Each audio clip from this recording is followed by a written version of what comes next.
Video பார்க்குறீங்க, subscribe பண்ணாமே பார்க்குறீங்க, சப்ஸ்கிரைப் பண்ணுங்கள். காலையில் எப்போவுமே முன்னெல்லாம் சீக்கிரம் நான் எழுந்துருவேன். ஆனால் தம்பி இருக்கிறதுனால நைட்டு தூக்கமே இருக்க மாட்டேங்குது. அழுதுகிட்டே இருப்பான், திடீர்னு எழுந்திரிச்சிப்பான். அதனால் சீக்கிரம் எழ முடியல. 6:30க்கு தான் எழுவேன். எழுந்தோடனே வேலை ஃபேஸ் வாஷ் பண்ணிட்டு வந்துடுவேன். அப்புறம் வாசல் கூட்டி கோலம் போடுறது தான். இந்த பைப்பு பாருங்கள், செடிக்கு பின்னாடி தெரியுது பாருங்கள், அந்த பைப்பில் தான் தண்ணி வரும். பிடிச்சி வாசல் ஃபுல்லாக இது வெளியே வராண்டா, ரோடு வெளியே இருக்குது. இந்த மெயின் கேட் இருக்குது, அந்த கேட்டுக்கு வெளியே தான் ரோடு.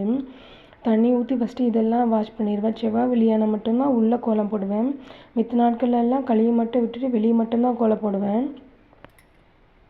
அப்புறம் செருப்பெல்லாம் பாருங்கள், லைனாக அடுக்கியிருக்கும்.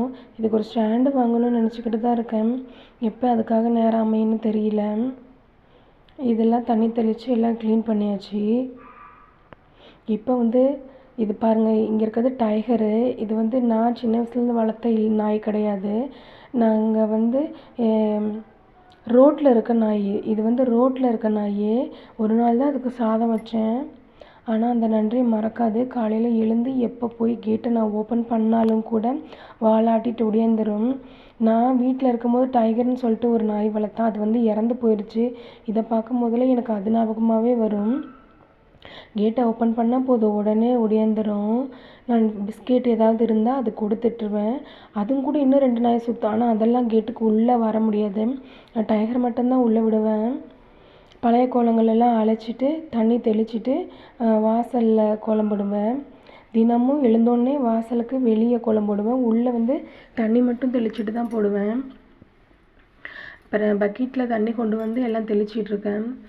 அந்த பின்னாடி இருக்க எங்கள் வீட்டுக்கு முன்னாடி ஒரு ஓட்டு வீடு இருக்கும். அந்த அம்மா அவங்க லேட்டாக தான் எழுவாங்க. நான் எழுந்திரிச்சு தண்ணிலாம் தெளிச்சிடுவேன். கோலம் அடுத்தது போட்டுருவேன். அப்புறம் டைகர் வந்தோடனே டைகருக்கு நீர் வச்சு விடுவேன். பட்டையாக வச்சு விட்டா டைகர் பாட்டுக்கு சாப்பிட எதாவது கொடுத்தோன்னா சாப்பிட்டுட்டு அது பாட்டுக்கு ஓடிடும். காலையில் எழுந்தோம், என்ன தான் உடம்பு வலியாக இருந்தாலும் எழுந்து விளக்கமாறு பிடிச்சி வாசல் தெளித்து கோலம் போட்டுட்டு வீட்டில் போய் வேலை செஞ்சால் தான் ஒரு ஃப்ரெஷ்னஸ்ஸே, வேலை செஞ்ச மாதிரியே இருக்கும். பாருங்கள், ரோட்டில் யாரோ போயிட்டுருக்காங்க. இன்னும் அந்தாண்டெல்லாம் தெளிக்கவே இல்லை. நல்லா தண்ணியெல்லாம் ஃபுல்லும் தெளிச்சிட்டு கோலம் தான் போடணும். போது தண்ணி பத்தலை. திரும்பவும் கொண்டு வாசல் தெளிச்சிட்ருக்கேன். எனக்கு எப்போவும் வீட்டில் இருக்கும்போது எழுந்தால் சாணி வாசலுக்கு போட்டோம் அப்படின்னா ரொம்ப பார்க்க தெய்வீகமாக தெரியும். ஆனால் இங்கே அதெல்லாம் கிடைக்கிறது இல்லை. அம்மா வீட்டோட சரி தண்ணி மட்டும்தான். ஆனால் தெளிக்கும் போது நல்லாயிருக்கும். தெளித்து முடிச்சப்பறம் காஞ்சிட்டு இருந்துச்சுன்னா வாசல் பார்க்கவே ஒரு நல்லா இல்லாத போல் இருக்கும். பாருங்கள், சைக்கிளில் ஒரு அண்ணா போயிட்டுருக்காங்க.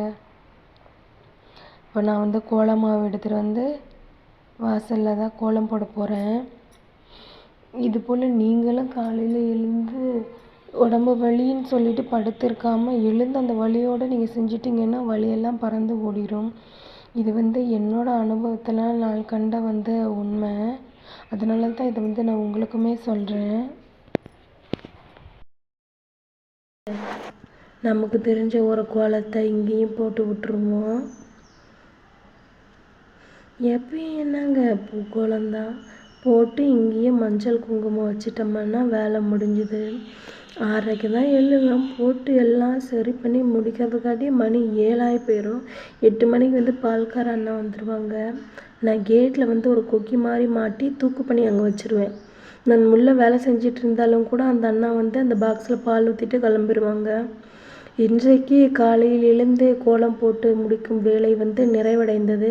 மஞ்சள் குங்குமம் வச்சு கோலத்தை நம்ம முடிச்சுக்குவோம். பெண்களுக்கு இது காலையில் இருந்துச்சுன்னே இந்த வேலை கட்டாயம் செஞ்சாகணும். அப்போ தான் ரொம்ப நல்லதுன்னு வீட்டுக்கும் சொல்கிறாங்க, உடம்புக்கும் நல்லதுன்றாங்க. முடியாத அன்றைக்கி எந்திரிக்க மாட்டேன். நல்லா இருக்க அன்றைக்கி எந்திரிச்சு இது போல் போட்டுருவேன். வீடியோ பிடிச்சிருந்தா லைக் பண்ணுங்கள், சப்ஸ்கிரைப் பண்ணுங்கள். தேங்க்யூ ஃபார் வாட்சிங் வீடியோ.